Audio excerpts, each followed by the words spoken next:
విశ్వగురువు. దిగంబర శ్రీపాద వల్లభ దిగంబర అన్న నామం త్రేతాయుగంలోనే మొదలైంది. అప్పుడే చాలా మంది ఈ మంత్రమే బయటకు వచ్చింది, కానీ ఆయన రూపం ఇప్పుడు బయటకు వచ్చింది. అవును, ఈ మధ్య కాలంలోనే కలవు శ్రీపాద శ్రీవల్లభ అని భవిష్యత్ పురాణంలో రాసింది. ఆ విషయాలు ఇప్పుడు బయటకు వస్తున్నాయి. ఏ టైంలో కృష్ణుడు రావాలి, ఏ టైంలో రాముడు రావాలి అని రాసిపెట్టుంది కదా. అలాగే శ్రీపాద శ్రీవల్లభుడు ఏ టైంలో రావాలి బయటికి అనేది రాసిపెట్టుంది. ఈ కలియుగానికి శ్రీపాద శ్రీవల్లభుడే దైవం. ఇంకొకటి ఏంటంటే, చాలా మందికి సాయిబాబా ముస్లిమా హిందువా అనే దాని మీద కూడా ఇప్పటికీ క్లారిటీ లేదు. ఎక్కువగా ఆయన సాయిబు, ఆయన ముస్లిము అని వాదించే వాళ్ళు కూడా చాలా మంది ఉన్నారు. మీరేమంటారు దీని మీద? ఈ విషయం గురించి మీకు పూర్తిగా వివరాలు కావాలి అంటే శ్రీపాద శ్రీవల్లభుని చరితామృతం ప్రతి ఒక్కళ్ళ ఇళ్లలోనూ ఉండాలి. ప్రతి ఒక్కళ్ళ ఇళ్లలోనూ ఉండాలి. కేవలం సాయి భక్తులు మాత్రమే కాదు, ఈ లోకంలో ఉండే ప్రతి ఒక్క భగవంతుని అవతారాలన్నీ కూడా శ్రీపాద శ్రీవల్లభునివే. అయితే దీంట్లో ఉంది మన సాయిబాబా వారి గురించి సరైన సమాధానం ఉంది. ఇప్పుడు బాబా గురించి ఎన్నో మాటలు వస్తున్నాయి కదా బయటికి. ఈ శ్రీపాద శ్రీవల్లభుడి చరితామృతమే దానికి సమాధానం చెప్తుంది.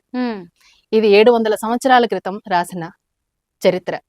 స్వామివారు ఈ టైంలోనే బయటకు వస్తాను, 33వ తరంలో బయటకు వస్తాను అని చెప్పారు. అయితే ఈ చరితామృతాన్ని శంకర్ భట్టు అనే ఆయన సంస్కృతంలో రాశారు. దాన్ని మల్లాది గోవింద దీక్షితులు గారు శ్రీపాద శ్రీవల్లభుని 33వ తరం ఆయన చేతనే రాయించబడింది. ఎవరు రాస్తారు, ఆ శ్రీపాద శ్రీవల్లభుని సంస్థానం ఎలా బయటకు వస్తుంది, ఏ విగ్రహాలు ప్రతిష్ఠించబడతాయి అనేది విషయాలు కూడా శ్రీపాద శ్రీవల్లభుని చరితామృతంలో 700 సంవత్సరాల క్రితమే రాసింది. సాయిబాబా గురించి కూడా ఇందులో సాయిబాబా గురించి కూడా మన చరితామృతంలో ఉంది.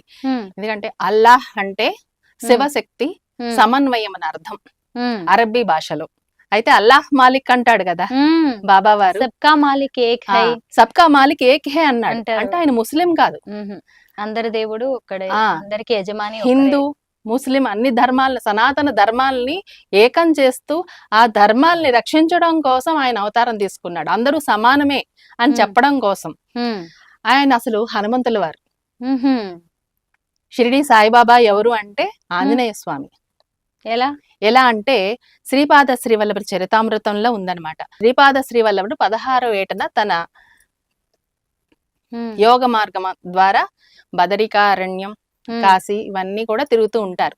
అయితే అక్కడ నేపాల్లో ఒక గృహలో ఈ ఆంజనేయ స్వామి వారు తపస్సు చేసుకుంటూ ఉంటారన్నమాట. రామ్ రామ్ రామ్ అని రాసుకుంటూ ఉంటారు. అప్పుడు ఆయనకి ఈయన ప్రత్యక్షమయ్యి రామన్ బీజాక్షరం అంటే 1 సెకండ్లో ఎన్ని రాయగలుగుతామో దానికంటే ఎక్కువ రాస్తున్నాడు ఆయన, దానికంటే ఎక్కువ జపిస్తున్నాడు ఆయన ఆంజనేయ స్వామి. నువ్వు కాలాతీతుడు అయిపోయావు, అందుకని నువ్వు మళ్ళీ ఈ భూమి మీద సనాతన ధర్మాలను ఒకటి చేయడానికి, హిందూ ముస్లింలు ఒకటి చేయడానికి, ఆ ధర్మాలను నువ్వు బయట పెట్టడం కోసం నువ్వు మళ్ళీ ఒక అవతారం తీసుకోవాలి అని చెప్పి శ్రీపాద శ్రీవల్లభ స్వామి స్వయంగా ఆంజనేయ స్వామిని అవతరింపచేస్తాడు బాబాగా. అందుకే నీ పేరు సాయినాథుడు అవుతుంది అని చెప్పి అప్పుడే చెప్పారు. ఆంజనేయ, అవును. అప్పుడు సాయినాథుడు అడుగుతాడు అనమాట. అంటే ఈ హనుమంతుల వారు అడుగుతారు, దేహ బుద్ధి చేత నేను నీ శిష్యుడిగా ఉన్నాను, ఆత్మబుద్ధి చేత నేనే నువ్వుగా ఉన్నాను, నువ్వే నేను నేనే నువ్వు. అయితే అంశావతారాలన్నీ కూడా అవతారం పూర్తయిపోయిన తర్వాత మూలతత్వంలో కలిసిపోతుంటాయి. ఇప్పుడు రాముడు గాని కృష్ణుడు గాని మహావిష్ణువు అవతారం కదా. అవతారం అయిపోయిన తర్వాత ఏమవుతుంది, మళ్ళీ వెళ్ళి ఆయన లైక్యం అయిపోతారు. అట్లాగే ఇప్పుడు నా అంశావతారం, ఇప్పుడు దత్తాత్రేయుల వారి అంశావతారం నేను ఆంజనేయ స్వామి. అయితే నేను మళ్ళీ నా కార్యక్రమం అయిపోయిన తర్వాత మళ్ళీ నేను కలిసిపోతా, మూలతత్వంలో వెళ్ళిపోతాను, కానీ నేను అంశావతారంగానే మిగిలిపోతాను. అలా కాదు, మొత్తం నీ శక్తి అంతా నాకు ఇవ్వాలి, నేను నీ వాడను, నువ్వు నా వాడు, మన ఇద్దరం ఒకటే అని చెప్పి ఎవరైతే సాయిబాబాని పూజిస్తారో వాళ్ళు ప్రతి ఒక్కరు కూడా వాళ్ళ అంతర్గతంగా వాళ్ళకి తెలియకుండానే శ్రీపాద శ్రీవల్లభుని శిష్యులు కూడా. ఓకే, శ్రీమాతాజీ దత్తాత్రేయుడికి 5 అవతారాలు ఉన్నాయి. తొలి అవతారం శ్రీవల్లభ, తర్వాత 5వ అవతారం సాయిబాబా. అయితే మరి మధ్యలో ఉన్న ఈ 3 అవతారాలు పెద్దగా ప్రాచుర్యంలోకి రాలేదు. మీరు కంచిలో నిర్మించిన గుళ్ళో కూడా మీరు ఆరాధన చేస్తుంటే నేను చూశాను, హారతిచ్చింది. దత్తాత్రేయుడు ఉన్నాడు, శ్రీపాద శ్రీ వల్లభుడు ఉన్నాడు, తర్వాత సాయినాథుడు ఉన్నాడు. మరి మిగతా ముగ్గురిని మనం ఎందుకు ఆరాధించట్లేదు? ఇప్పుడు అందరూ బయటకు వస్తున్నారు కదా. శ్రీపాద శ్రీవల్లభుని చరితామృతం బయటకు వచ్చిన తర్వాతే దత్తాత్రేయులంటే ఎవరనేది ఇప్పుడు అందరూ తెలుసుకుంటున్నారు. అసలు దత్తాత్రేయుడు అంటే ఎవరు, ఆయన అద్భుతాలేంటి, ఆయన పూజిస్తే ఏంటి, ఆయన పట్టుకుంటే ఏంటి. మనం వెళ్ళి పట్టుకోలేం దత్తాత్రేయుల వారు. దత్తాత్రేయుల వాడు తన శిష్యుల్ని తనే పట్టుకుంటారు, తనే లాక్కుంటారు అన్నమాట. ఆయనే ఎంచుకుంటారు. అసలు దత్తా దత్తా అని నామం పలకడానికి 1,000,000 జన్మల పుణ్యం చేసుకోవాలట. నిజమే. అయితే మీరు కంచిలో కట్టిన గుడిని నేను చూశాను. ఇది ఒకసారి జూమ్ చేయడానికి అవుతుంది, చూడండి ఒకసారి. ఈ గుడి చాలా బాగుందండి. ఇది కూడా ఎకరం స్థలంలో నిర్మించారు.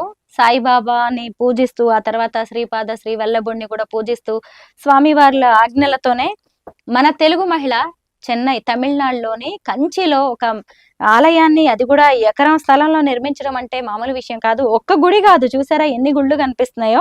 అయితే వీటన్నిటిలో నాకు ఇంకా ఎక్కువ ఇంట్రెస్టింగ్ గా అనిపించింది ఏంటి అంటే, అందరివి మీరు ప్రతిష్ఠించారు కదా.